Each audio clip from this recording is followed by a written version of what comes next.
Landry N'Gala qui peut emmener Access en 8e de finale.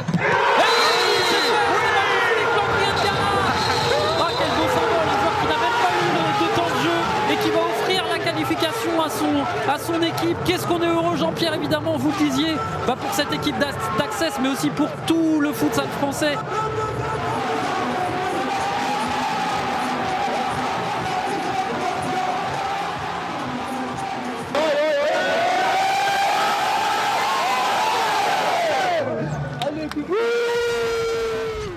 Quelle soirée historique, Access Futsal qualifié pour les 8e de finale de la Ligue des Champions après être venu à bout de Pesaro. Merci d'être avec nous dans Futsal Club. On va revenir bien évidemment sur cette soirée riche en émotions qui restera gravée dans l'histoire du club. Pour m'accompagner, comme chaque semaine, un plateau de qualité pour débriefer cette émission. Jean-Pierre Sabani qui a commenté ce match justement. Jean-Pierre Sabani, élu à la Ligue de football amateur, représentant des clubs de D1 et de D2 de futsal. Comment ça va, Jean-Pierre ? Très bien, bonsoir tout le monde. Moustapha Kourar, ancien international français qui va apporter toute son expertise sur les débriefs de cette émission. Moustapha, comment ça va ? Ouais, très bien, merci. Merci d'être avec nous. Et mon fidèle compagnon, Samir Djabali, qui sera avec nous toutes les semaines sur ces émissions. Samir, comment ça va ? Écoute, ça va, ravi d'être à tes côtés, puis impatient d'échanger avec nos invités sur cette qualification de Champions League. Plaisir partagé. Jean-Pierre, je le disais, vous avez commenté cette rencontre, alors vous êtes remis de vos émotions ? Ah oui, c'est sûr que la nuit a été pas évidente, mais en tous les cas, c'est ce qui a permis d'avoir cette beauté du futsal, avec effectivement beaucoup d'émotions. En tous les cas, le plus important, c'est la qualif, mais aussi la manière. Et c'est ce qu'il faudra en parler, justement. C'est vraiment historique ce qui s'est passé à la TD Rhein Arena samedi. Alors, le contenu, en général, a été vraiment quelque chose d'exceptionnel. Et on aimerait, toutes les semaines, avoir des rencontres comme on a vu celle en Champions League. Oui. Justement, c'est des rencontres qui peuvent permettre de développer le futsal, parce que finalement, c'est ça l'objectif en France, de faire connaître ce sport qui est encore peut-être méconnu du grand public. Et ce type de rencontre-là, ça peut permettre ça, justement. Oui, effectivement. Il faut rappeler quand même que c'était un nouveau format, quand même. L'UEFA Futsal Cup a mis en place ce nouveau format avec des rencontres directes. Et c'est ce qui permet aussi la beauté, en l'occurrence, de la discipline. Moustapha, comment tu l'as vécu ce match ? Ouais, des tribunes quand t'es ancien joueur, c'était assez angoissant. On était frustrés. T'étais au stade ? On sentait que c'était un peu frustrant. Mais dans l'ensemble, c'était un beau match et un beau souvenir. Justement, tu étais dans un stade, dans un gymnase vide. Ça aurait mérité d'avoir un petit peu de public pour le spectacle qu'il y a eu sur le terrain. Ouais, c'est sûr que ça aurait été autre chose. Avec le public, je pense qu'ils auraient poussé l'équipe. Mais bon, on se contente avec le Corona. Déjà, c'était un match, c'est déjà pas mal. Samir, c'était magnifique. C'était vraiment incroyable. J'ai une petite question justement. On a vu en fait l'ampleur qu'il y avait, notamment à la fin, la joie des joueurs et de tout le staff. Est-ce qu'on a besoin que Access aille le plus loin possible pour continuer cette ampleur médiatique ? Est-ce qu'on a besoin forcément d'une victoire ou c'était suffisant ce qui s'est passé ce week-end ? Moi, je pense qu'on en a besoin pour le futsal français. Et que... Bon, la joie après le match, faut savoir qu'Access, c'est la première participation à la Ligue des Champions. Et après un match comme celui-là, c'est normal que la pression elle retombe et qu'on soit vraiment heureux. On va revenir sur cette soirée riche en émotions où Access est passé par un peu tous les sentiments, manque de réalisme, ouverture du score italienne, explosion de Bruno Coelho, pénalty raté, prolongation avant la séance de tir au but et puis la délivrance avec le tir de Landry N'Gala. Je vous propose de revivre le film de ce match réalisé par nos équipes et on se retrouve juste après pour en discuter. Bienvenue ce soir pour un match ô combien important, 16e de finale de Ligue des Champions entre notre représentant français, l'Access, qui aura fort à faire face au club italien de Pesaro. Sur le parquet ce soir, certains des meilleurs joueurs du monde. On parlait aujourd'hui tout simplement sur les réseaux sociaux d'Access du match le plus important de l'histoire du club. Que dire de plus ?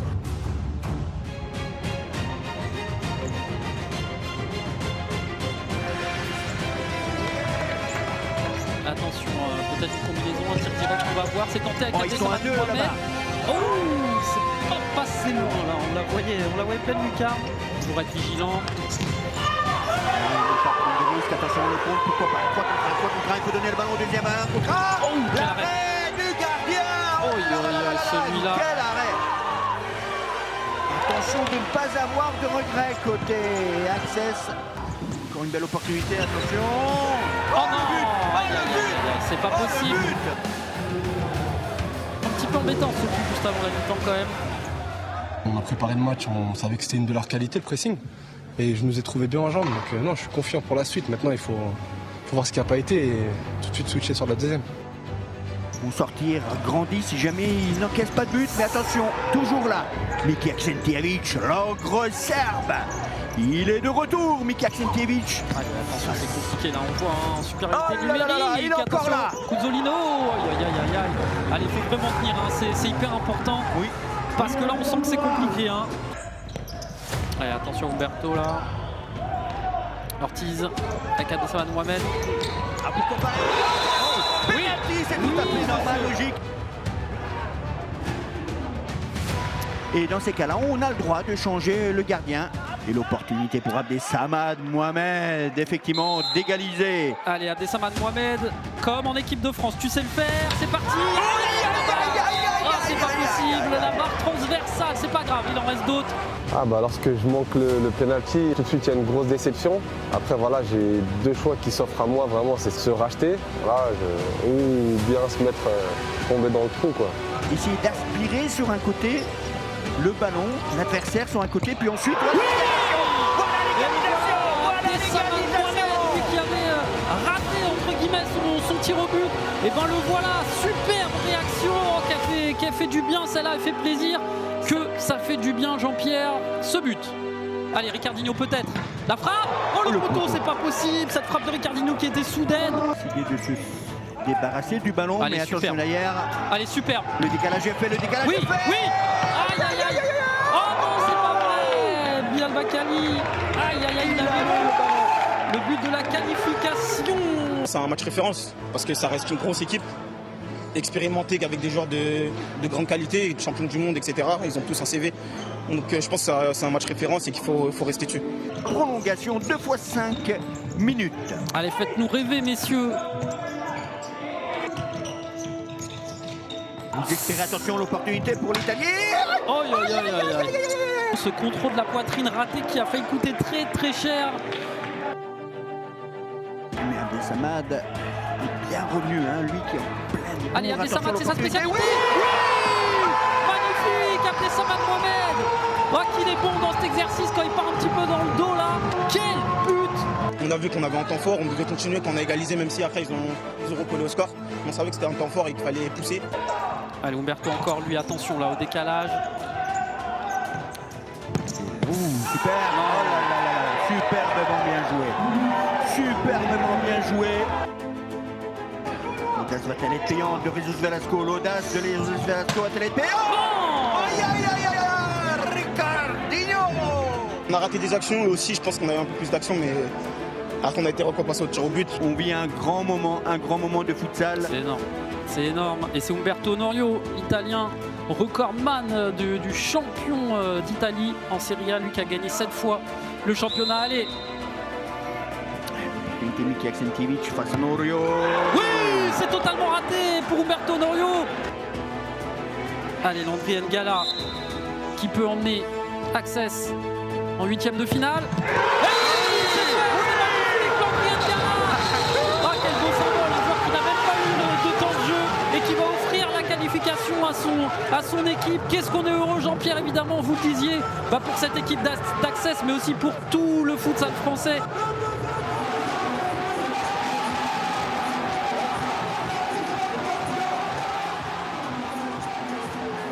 C'est mérité, c'est pas un exploit. D'accord? Maintenant, on n'a rien fait encore. On a 2 matchs seulement, on n'a rien fait encore. Mercredi, on va à Lille. Les gars, on y va pour gagner. Hein?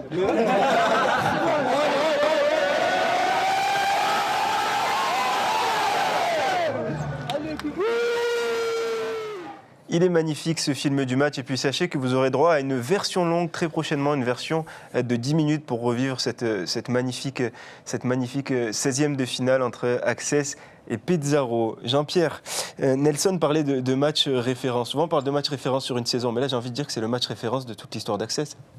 Non, parce que l'histoire ne s'arrête pas là. Il faut l'espérer, aller le plus loin possible, jusqu'à Minsk, pourquoi pas. Puisque rappelons que le Final 8 se déroulera à Minsk, donc D'ici là, Nelson effectivement est en train de travailler comme ses partenaires. Ils ont la chance d'avoir de grands joueurs autour de Nelson, donc avec des internationaux que ce soit français, voire des internationaux étrangers. Vous pensez que ce match-là, il se prépare à l'avance mentalement? Ils se sont fait le film, les joueurs, ou pas? Alors, honnêtement, il y a plusieurs paramètres. Le premier paramètre, c'est que les Italiens, eux, ont joué quand même pas mal de rencontres en l'espace de 1 mois, alors que Access n'a pas joué pendant 1 mois, n'a pas du tout eu de match officiel. Et c'est toute, encore une fois, la préparation, que ce soit de l'entraîneur, du staff technique, qui ont réussi à mettre tous ces ingrédients pour que les joueurs répondent présents à ce moment-là. Et puis, comme dans chaque rencontre, il y a des moments clés. Et il y a eu plusieurs moments clés durant cette rencontre. La première, le fait d'avoir effectivement, en tout cas, mis en place cette minute de silence pour Michel Mufajoli, chef délégation de l'équipe de France, qui était à l'origine en 1995 du futsal en France, et qui avait certains internationaux. Donc ce petit ingrédient. Un autre ingrédient, c'est Abdesamad Mohamed, qui à un moment donné loupe effectivement le pénalty à 6 mètres, mais qui a les ressources mentales de revenir et de marquer 2 buts. On va en parler justement, après on aura un thème consacré à Abdesamad. Un autre paramètre, c'est Nelson Lutin, qui est, à un moment, on voit d'ailleurs sur les images, où il y a un joueur effectivement italien se blesse gravement, et Nelson, il a eu au moins 3-4 fautes sur lui, sur les arbitres bulgares, qui ont hésité à siffler. Et il a eu ces ressources, je dirais, intellectuelles, morales, d'un grand sportif de haut niveau, pour justement ne pas rentrer dans ce débat-là. Il a été concentré. Voilà, ce sont ces paramètres. Et puis, les 2 derniers paramètres, en plus, dans l'émotion.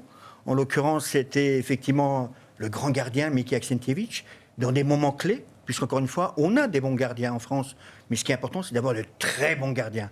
Qui, à un moment donné, puissent amener justement la plus-value pour éviter, parce qu'en début de deuxième mi-temps, on se retrouve quand même à 5 contre 4, quoi, je veux dire, suite à l'expulsion. Et le dernier moment, ce sont les larmes, effectivement, donc de Bruno Coelho, qui, à un moment donné, transmettent cette émotion qui est extraordinaire et cette communion. Donc, tous ces ingrédients, toute cette alchimie, fait qu'aujourd'hui, Access a réussi un pari, pas seulement sur le terrain, mais au niveau, en tout cas, dans le monde du futsal. Moustapha, tu as travaillé sur ce projet d'Access avec le président Sami Selami. Tu l'as conseillé, tu le conseilles encore. C'est un moment particulier de vivre ça 6 ans après le début, justement, de ce projet-là d'Access Futsal. Ouais, moi je suis arrivé à Access à un moment où voilà, Samy il avait de l'ambition. Moi je l'ai suivi à petits pas et il m'a montré réellement que en vrai son ambition c'était pas juste un rêve et qu'il voulait vraiment aller jusqu'au bout. Et ouais, c'est de l'émotion hein. Quand on est parti tout en bas et qu'on arrive à ce niveau-là, je dis voilà, bon, moi j'ai pas fait le pari Access pour rien moi non plus. Tu disais que tu étais au match et pour toi c'est une fierté justement d'avoir participé au projet et avoir contribué aujourd'hui, tu dois avoir des potes aujourd'hui encore dans l'équipe. Ouais, complètement. Bah déjà par exemple Abdesamad, même parce qu'avant d'arriver à Access j'étais au KB. Quelques années avant, il a commencé au KB avec moi aussi. Enfin, il venait d'un autre club, mais au début, c'était au KB. Mustapha, on a parlé de la crainte, justement, de ce petit break, peut-être le fait que les joueurs manquent peut-être de rythme. Pendant ce break, Gamberger, pensez à ce match, le match, il était très important. Toi qui as été international, qu'est-ce qui se passe pendant ce break et l'attente du match? Ça se passe comment dans la tête des joueurs à ce moment-là? Ouais, moi, je sais qu'avant des matchs comme ça, on a beaucoup de pression, c'est sûr. Mais j'ai envie de dire, à Access aujourd'hui, même si, bon, au-delà on a Ricardinho, on a Ortiz, même des Abdesamad, des Sid, des Bakali, tout ça, ça reste des internationaux. La pression, ils font avec. Et pour les suivre un petit peu, pour les avoir de temps en temps au téléphone, je sais qu'eux, il n'y a pas de vacances. Hein. L'été, ils courent. Et ils ont pas de break dans leur vie, c'est vraiment des professionnels. Ils se préparent à H24. Je te rejoins, je ne sais pas ce que vous en pensez, mais c'est vrai que de l'extérieur, on a l'impression que le groupe est soudé. Alors forcément, vous allez me dire, dans la victoire, forcément, on va être encore plus soudé. Ils ont même trouvé leur hymne. 9-2, c'est la Champions League, ça y est, c'est parti là. À la fin, on a vu ça, c'était des belles images d'ailleurs. Ouais. Tout à fait, je dirais même les Galactiques du 92. Justement, les Galactiques et les superstars d'Access, tu parlais d'Abdessamad et des autres de grands joueurs d'Access. Access a réalisé un recrutement XXL cet été pour préparer sa première campagne en Ligue des Champions. L'arrivée de grands joueurs, d'une superstar, Ricardinho, d'un coach reconnu comme Jesus Velasco. Mais finalement, la lumière, elle est venue en partie d'un homme, Abdessamad Mohamed, le joueur le plus ancien de cet effectif, le français, le capitaine Abdessamad Mohamed. Sa rencontre aura été à l'image du match, pleine de rebondissements. À la 24e minute, alors qu'Access est mené 1-0, il rate un pénalty renvoyé par la barre et finalement c'est lui qui sauve la peau des siens. Il égalise à 3 minutes de la fin sur une passe de Nelson Lutin. Dans la prolongation, c'est encore lui qui donne l'avantage à son équipe, même si Pezzaro égalise dans la foulée. Access s'impose au tir au but, mais sans Abdessamad Mohamed, l'aventure serait peut-être arrêtée plus tôt. Il a été déterminant dans ce match. On a rencontré le capitaine d'Access lundi, 2 jours après la rencontre, pour revenir avec lui sur sa folle soirée.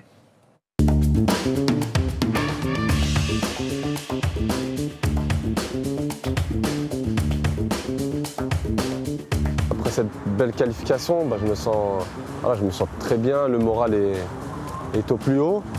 Voilà, maintenant, on n'a pas le temps de rêver trop longtemps. On a un match décisif en championnat contre Lille Mouveau mercredi. Donc voilà, on va se remettre au travail. Une belle opportunité, attention. Oh non, c'est pas possible. Je ne suis pas du genre à abandonner. Et l'équipe non plus, et ça s'est vu. Donc voilà, déjà je félicite mes coéquipiers pour ça. Après, voilà, par rapport à la défense, on était prévenus, on a vu les matchs, on savait que c'était des joueurs qui lâchaient rien. Les mots du capitaine, bon, moi ce que j'ai dit c'est qu'avant le match, qu'il fallait se lâcher, qu'il fallait essayer de jouer notre jeu. Ensuite, à la mi-temps, on a dit qu'on ne sortirait pas de cette façon en fait. Qu'on ne pouvait pas avoir travaillé aussi dur et sortir de cette façon. C'était pas nous, c'était pas notre équipe, c'était pas nos qualités. Et l'opportunité pour Abdessamad Mohamed, effectivement, d'égaliser. Allez, Abdessamad Mohamed, comme en équipe de France, tu sais le faire, c'est parti. C'est pas possible, la barre transversale, c'est pas grave, il en reste d'autres. Lorsque je manque le penalty, tout de suite il y a une grosse déception. Après voilà, j'ai 2 choix qui s'offrent à moi, vraiment, c'est ce qui s'est passé. C'était ou alors se racheter, voilà, ou bien se mettre tomber dans le trou, quoi. Donc voilà, j'ai choisi la première option. Les échecs, ils font partie de la vie et ça a été un bel enseignement pour moi. Mais en tout cas, ouais, c'était sûr que j'allais pas rester sur un échec. Essayer d'aspirer sur un côté le ballon, l'adversaire sur un côté, puis ensuite... Raté entre guillemets son tir au but, et le voilà, superbe réaction. L'égalisation, c'est un moment marquant du match. Pour moi, c'est même le tournant en fait, parce que voilà, on est à 2 minutes de sortir de la compétition et beaucoup d'enjeux. On l'a vécu vraiment comme un soulagement et comme un, je sais pas comment je pourrais dire ça. Un moment important et voilà, ça nous a tous redonné de l'allant, ça nous a tous mis dans de bonnes conditions mentales pour continuer. Intéressant cette confrontation, cette deuxième confrontation entre Abdessamad Mohamed et le gardien de Pezzaro. Qui a décidé de bouger sur sa ligne, il a le droit de bouger oui, sur sa ligne. Superbe. C'est là où on voit aussi les grands joueurs, on oublie ce qui s'est passé avant. Quand je repars pour la séance de tir au but, non, ça tremble pas, je suis confiant. Vraiment, je suis confiant parce que voilà, je ne suis pas quelqu'un qui reste sur ses échecs. Et puis voilà, c'était important aussi en tant que capitaine de prendre ses responsabilités. Voilà, il y a des cadres dans cette équipe, il y a des leaders, j'en fais partie. Et voilà, je ne peux pas me cacher, c'est pas parce que j'ai eu un échec que ça va changer quoi que ce soit, non. J'y vais, je prends mes responsabilités et puis j'étais confiant et ça s'est bien passé grâce à Dieu.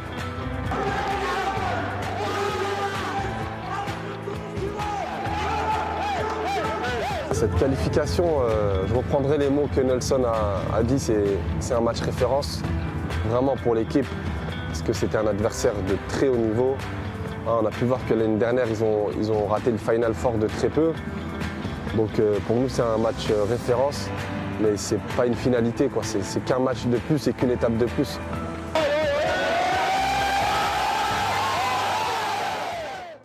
Elle est touchante, cette interview d'Abdesamad Mohamed. Moustapha, tu disais être arrivé quasiment en même temps que lui dans le club. Qu'est-ce qu'il représente justement, Access, Abdesamad Mohamed?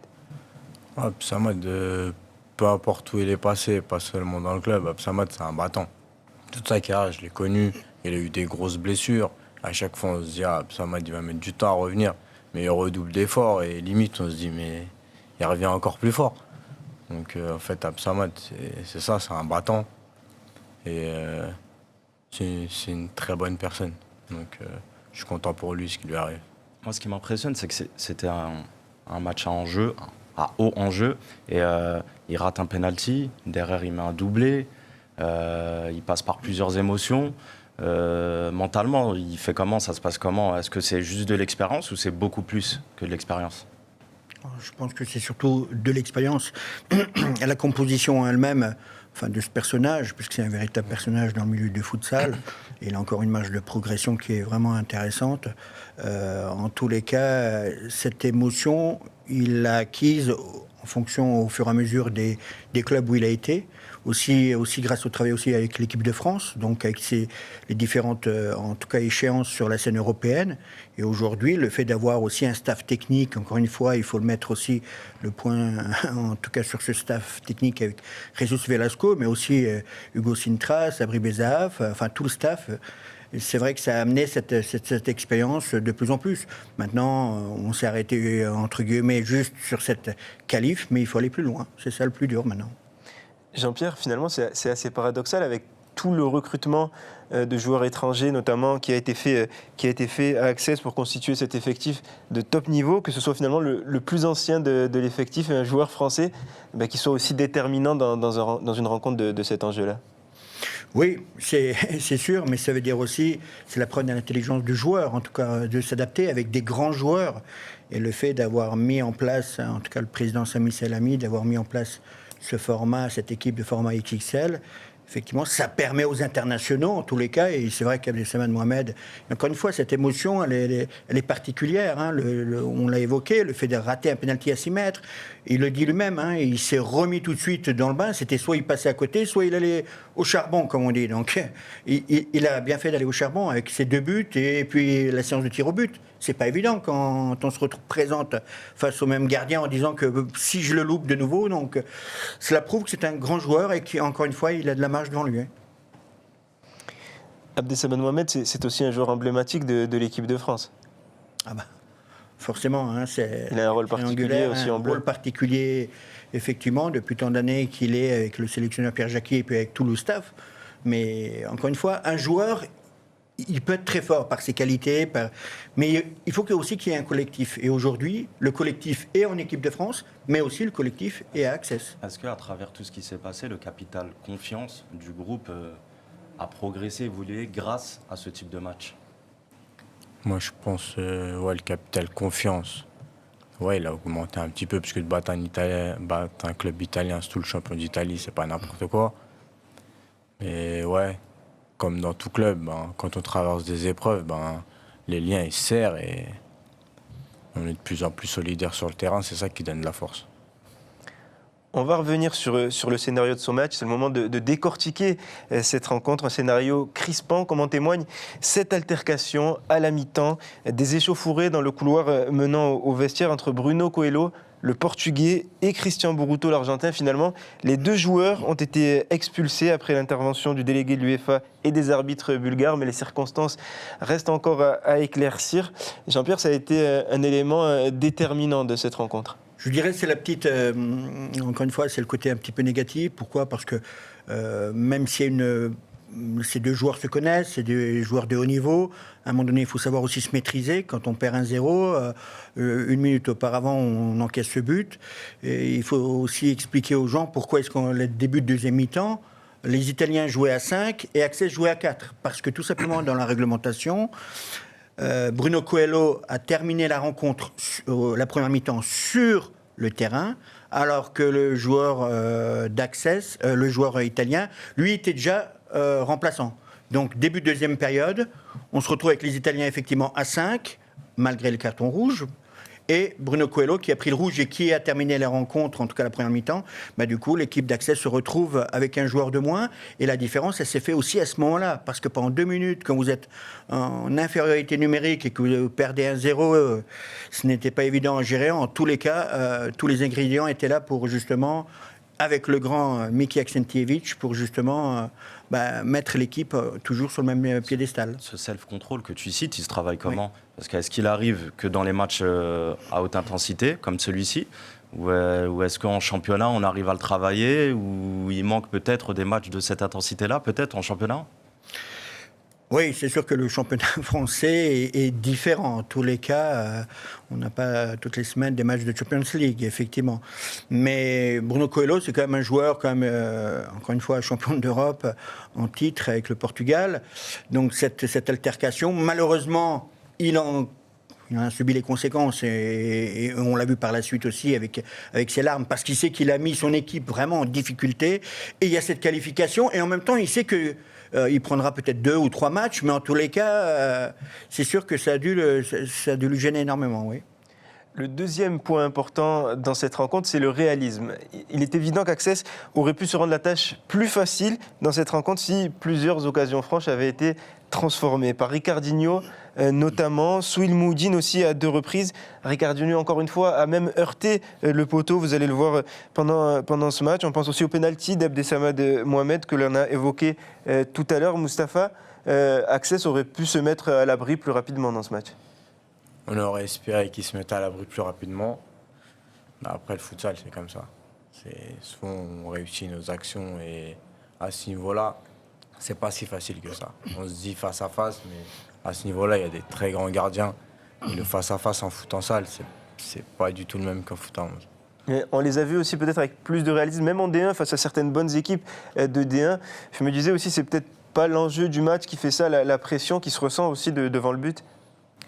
Bon, on a toujours un peu de pression, mais comme je l'ai dit et je le redis, on a des joueurs d'expérience. Et la pression, elle dure pas très longtemps. Elle dure le temps des premières passes, elle dure le temps de ne pas faire d'erreurs, de bien prendre, de faire des bonnes prises de balles, etc. Mais après, tout de suite, quand on est dans le match, on oublie ça, on joue à fond, on oublie tout. Là, on a vu qu'il y avait une différence de niveau avec le tour précédent. Là, le match était beaucoup plus serré. On a vu vraiment un pressing des Italiens. Est-ce que vous pensez que forcément le niveau va être élevé dans les tours à venir ? Est-ce qu'il faut être inquiet ? Ou à l'inverse, est-ce que maintenant Access est prévenu et vont faire preuve d'encore plus de concentration pour le prochain tour ? En tout cas, pour être réaliste, il faut effectivement être inquiet parce qu'encore une fois, on va encore jouer, encore franchir, en tous les cas, Access va franchir un palier supplémentaire avec des véritable gros cylindré. Pesaro était effectivement une très très bonne équipe, mais ne fait pas partie des 8 meilleures européennes. Donc voilà, quand vous avez l'opportunité éventuellement de jouer face aux Russes, face aux Espagnols ou face aux Portugais, ce sera encore un level plus important. Il va falloir être extrêmement présent, mais en même temps, il ne faut pas oublier que Access jouera sans Bruno Coelho, quoi qu'il arrive, donc déjà dans un premier temps. Donc peut-être aussi, là, le président Sami Salami va avoir une réflexion un peu plus approfondie. Vous pensez que ça va donner envie aux autres clubs du championnat, justement, de peut-être vouloir être un peu plus ambitieux, de pouvoir peut-être un peu goûter ce que Access est en train de vivre actuellement, Mustapha ? Ouais, bon, on l'espère. Le but, c'est qu'il y ait un engouement aussi en France et que tout le monde essaie d'élever son niveau pour qu'on ait un championnat pas coupé en deux, comme il disait tout à l'heure Samy. Pas avec les 2-3 premiers qui se tirent dans les pattes et le reste qui traîne un peu. Mais bon, on espère. Il y a un homme qui a largement contribué à la réussite d'Access dans cette rencontre. On a parlé d'Abdesamad Mohamed, mais il y a aussi Miodrag Aksentijevic, le gardien. Il a été excellent tout au long de ce match. On retiendra notamment son double arrêt sur les tirs de Salas et Marcelinho à la 21e. Il a également sorti un penalty lors de la séance de tir au but. Mustapha, il a été énorme, Miodrag. Ouais, comme d'habitude, dès que c'est un gros match, c'est rare qu'on ait quelque chose à dire sur lui. C'est toujours énorme. C'est un grand gardien d'expérience et ouais, non. De toute façon, il est imposant. Quand la séance de pénalty commence, on se dit, il fait un pas, il prend la moitié de la cage. Moi, quand il y a eu les pénaltys, j'étais assez confiant. Je me suis dit, je comptais sur lui, je savais que... Jean-Pierre, tu as dû avoir un œil particulier forcément, toi, pendant la séance. C'est sûr, en tant qu'ancien gardien de l'équipe de France de futsal, effectivement. Hein. Mais bon, connaissant Mickey, comme on l'a évoqué tout à l'heure, on a des très bons gardiens en tous les cas en France, mais Mickey fait partie de très très grands. Parce qu'encore une fois, le très bon gardien, il doit être opérationnel dans des moments... comme dans toutes les rencontres, hein, vous avez des temps forts, des temps faibles, et au moment où il y a des temps faibles, c'est là où le gardien doit être opérationnel. Et c'est ce qui s'est passé à plusieurs reprises, notamment au début de seconde période, lorsque il y a eu justement cette infériorité numérique, où Mickey, grâce à ses arrêts, a réussi à maintenir en tout cas le club d'Access, parce qu'avec un 2-0, peut-être que justement le destin aurait été différent. On a parlé du manque de réalisme tout à l'heure, mais il faut souligner que ça a été quand même une rencontre assez prolifique avec 4 buts inscrits dans le match, 2 buts de chaque côté. On va les revoir justement, ces buts. Le premier de Christian Boruto à la 20e minute, excentré sur la droite de la surface. Il marque d'une frappe croisée, ça fait 1-0 pour Pesaro. 37e minute, l'égalisation, on va la voir, c'est Nelson Lutin qui offre un ballon à Abdesamad Mohamed au second poteau pour l'égalisation. À ce moment-là du match, ça fait 1 but partout. Voilà, ça c'est les 2 buts qui ont été inscrits pendant le temps réglementaire. Un 3e but a été inscrit. C'est le seul moment du match où Access est passé devant à la 47e. Mohamed bien servi par Carlos Ortiz qui double la mise d'une frappe croisée à ras de terre. Ça fait 2-1. Et puis dans la foulée, Pesaro revient au score pour aller chercher une prolongation. C'est Marcelinho qui égalise après une belle passe de Mauro. Canal, ils étaient beaux ces buts, Jean-Pierre. Oui, encore une fois, on a eu des buts soit par des individualités, soit par le collectif, puisque vous disiez l'égalisation, mais aussi c'est parce que l'audace de Jesus Velasco qui décide à ce moment-là de jouer en power play, donc qui amène justement le surnombre et le décalage avec la bonne intelligence sur le côté de Nelson Lutin, avec, comme on peut le voir à l'écran, effectivement, le but d'Abdesamad. Donc c'est vraiment, encore une fois, une panoplie, en tout cas très intéressante, avec des buts aussi spectaculaires les uns des autres. Et le rôle du coach à ce moment-là, c'était quoi exactement vous avez senti, vous, un doute pendant la partie? On allait jusqu'aux prolongations, au tir au but. Forcément, à un moment donné, il y a peut-être une crainte. Le rôle de l'entraîneur à ce moment-là pour donner confiance à l'équipe, Moustapha? Bon, alors, il faut savoir que l'entraîneur d'Access, c'est peut-être ce qui se fait dans les top 3 d'Europe. Donc, je ne vais pas me permettre de dire de mal de lui. Et franchement, depuis qu'il est sur le banc, on est tous rassurés. Et franchement, son équipe, elle est bien gérée. Et même après avoir perdu Bruno Coelho, on voit qu'il n'y a pas de panique. Lui, la pression, il ne l'a pas. Lui, c'est sûr. Le dernier temps fort de cette rencontre, c'est évidemment la séance de tir au but. Jean-Pierre, vous l'avez vécu et bien vécu. Je vais vous laisser nous la raconter. Non, mais c'est surtout ce qui est important, en tous les cas, c'est surtout les premiers tireurs, hein, comme au foot traditionnel. Hein. C'est surtout important le premier pour qu'on puisse vraiment marquer les esprits et mettre la pression à l'adversaire. Mais il faut constater hein, que des deux côtés, vraiment, il y avait d'excellents tireurs de pénalty parce qu'on est allé très très loin au bout de la nuit, je dirais même. On va passer à la suite et la suite de la compétition pour Access.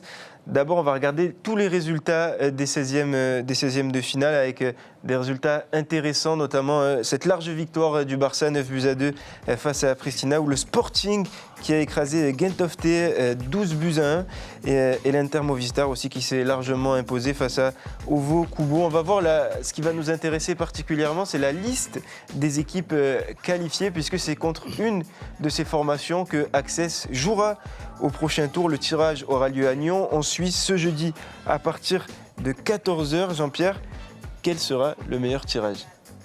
Si vous voulez mon avis, le meilleur tirage, c'est le Barça. Hein. Le Barça, domicile, à Teddy Riner. Barça, domicile. Exactement, ça serait... Parce qu'encore une fois, vous êtes obligé, comme on a pu le constater sur l'écran, vous êtes obligé de tomber sur un gros. Donc, en tout cas, dans ce chapeau, dans ce premier chapeau, il y a 2 équipes quand même espagnoles, 2 équipes portugaises, 2 équipes russes, donc 2 équipes kazakhs. Donc, forcément, il y aura une des grosses cylindrées. Pour l'anecdote, c'est vrai que ce serait bien le Barça. Après, pour Jesus, ce serait bien aussi, pour Ricardinho et en l'occurrence Ortiz, ce serait bien Inter Movistar, pourquoi pas. C'est vrai qu'on rappelle que ce serait drôle, puisqu'au foot traditionnel, On a un Paris Saint-Germain FC Barcelone qui arrive, donc pour le petit parallèle, c'est vrai que ce serait Ce beau serait que un peu les deux équipes. l'équivalent en futsal. Exactement. Et il y a une équipe à éviter, Mustapha, peut-être. Et puis d'ailleurs, même chez vous à la maison, hein, n'hésitez pas à commenter, à nous dire quelle équipe idéale vous aurez adoré tirer. Et puis Mustapha, toi, quelle équipe à éviter? Quelle équipe à éviter? Moi, franchement, les Espagnols, que ce soit le Barça ou l'Inter, ça va être des matchs très Donc là, compliqués. t'es d'avis contraire à Jean-Pierre alors. Non, bah, c'est les matchs. Non. Si tu me parles pour le spectacle, ouais. Tout le monde a envie de voir un Barça Pour le prestige. Hein. à la Teddy Riner Arena. Mais si on veut passer le tour, peut-être le Barça ou l'Inter, ou Kairat Almaty, ça va être un peu. Même les Russes, c'est un peu compliqué.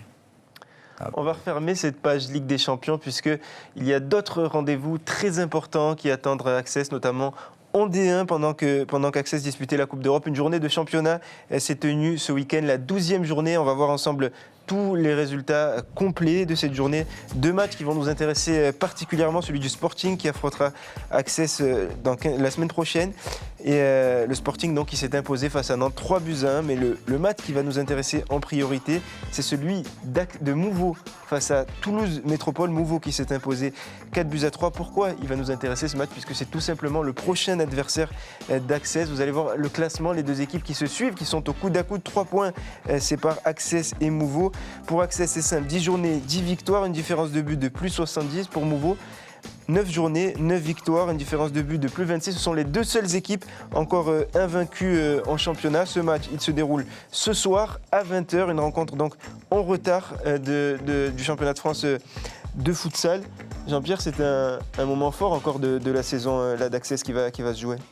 Oui, pour Access, on va voir effectivement s'ils vont pouvoir surfer sur la dynamique de samedi. Un match très intéressant face à une équipe quand même qui est très intéressante aussi avec des joueurs étrangers de très haut niveau. Donc c'est vrai que ce sera un véritable choc au sommet. Justement, est-ce que c'est pas le meilleur moment pour Mouveau pour essayer d'essayer de faire quelque chose justement contre Access?